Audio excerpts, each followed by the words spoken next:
Vino here. Welcome back to our little show.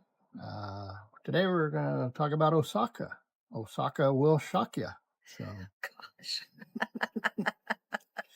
so yeah, after we left you last time in Tokyo, we headed south on the bullet train to Osaka. Which was super cool. Yeah, Really fun, exciting ride. 200 plus kilometers an hour, and Exactly. Yeah. so And it was a 2.5 hour by the train, and it was $105 a person. So not bad at all for that. yeah, Yeah, and Osaka is just a great city. I wish we'd only got to spend 3 days there, so we kind of had to rush through some things, yeah, but it is definitely the food capital uh, of Japan. yeah. Amazing food. Lots of great markets and sushi stalls and places to get super fresh sushi. I mean, it was, some of the best I've ever had. Oh, So, the one market we stopped in had 3 different grades of tuna sashimi, and it was just better. yeah. It was fab we're so spoiled Yeah. now. And it was affordable. I mean, it wasn't terribly priced, so it was actually Uh, really affordable. And the kids were still with us, so we walked through a lot of the markets and they had to try everything. yeah, there's Yeah. two really big ones that just go for miles Yeah. along, It's all and covered too. So I think they get a lot of mhm, inclement weather in Japan.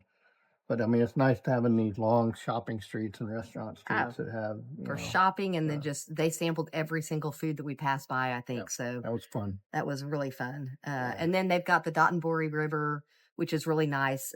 Just different cafes and restaurants along the canals and the river, which Yeah. was It was so really crowded. pretty. Yeah, it was It's a little amazing. So crowded. yeah. Yeah, it was But crowded. okay. Yeah. We also took a big excursion. Yes. So we spent a day and a half, I guess, walking around Osaka, and then we went to Hiroshima, took another bullet train, which was about an hour and a half. I think it was $75 a person one way. Um, Yeah. Hiroshima's kind of heavy. I mean, it's a lot of historical uh, stuff there, and the atomic bomb and all that stuff. And so it was kind of a heavy day. I mean, I felt like everybody kind of was very quiet and just reflecting on all that stuff. So they have a museum there. yeah, the Peace Memorial Museum, and then the Yeah, park. it's very well Um, done, very tasteful, and but there's a lot of history of pictures and things like that. So it was pretty heavy, pretty moving. yeah, So that was interesting to see. yeah. Um, and And we then they also have the floating Tory mm, gates, which we tried to go see, and I would definitely recommend getting reservations before you go because I didn't realize it was going to be so crowded. And when we checked, we could get to the island, but not get back. okay, So it's one of those things. So we kind of missed out on that, which that would have been really nice to have been able to see that part of it. yeah. But That yeah, was an all day kind of excursion, though, I think. So when we got there and we were looking at it, we're like, we can get out there, but we couldn't get back. So it was like you said, it's probably good to make reservations and plan yeah. accordingly. But So yeah, instead, we went to the Shukian Garden, oh yeah, which was beautiful. very It's nice. got the bamboo forest in there and lots of bridges and ponds, and just we spent probably 2 hours just Yeah, walking around. It yeah, was kind of reflecting amazing. and just thinking about all that. Yeah, it was nice. Hmm. Very nice, well done garden. Yeah, So yeah, I think so too. you have to pay to go into the gardens, which is interesting. It's not a lot, but I mean, it's a few dollars, and it's you can stand there. But yeah, what else do we do? Well, we stayed in the business district, which I would recommend not doing. Right. We just were a little too far away from places, but I think we were trying to use hotel points, and We were trying to take advantage of that, yeah, and so we picked a place, and it's more business area than it was touristy area. So we ended up having to travel to get to the business area. So but when we did, I mean, we kind of noticed that Umeda looks like it would have been a really nice place to stay because it's more quaint and yeah, there was just tons of restaurants.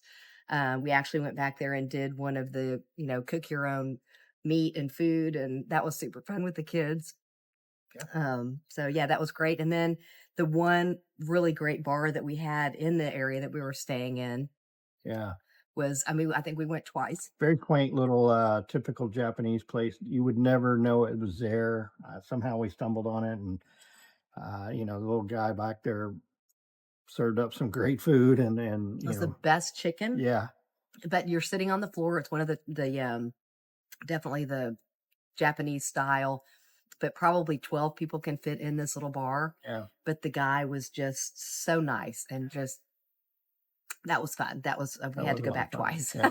So Yeah. only being there 3 days, we went twice. So No, that was a lot of fun. I'd highly recommend Osaka. If part of your Japanese tour, it's a very popular area, very popular city. There is a lot to do there, I think, and the food is the main reason I think a lot of people go there. yeah, definitely do Yeah. a food tour. There's so many things that we wish we could have done, but we had 3 days, and so it was just kind of a drive by, unfortunately, in a beautiful city. Still, the cherry blossoms were out. Yeah.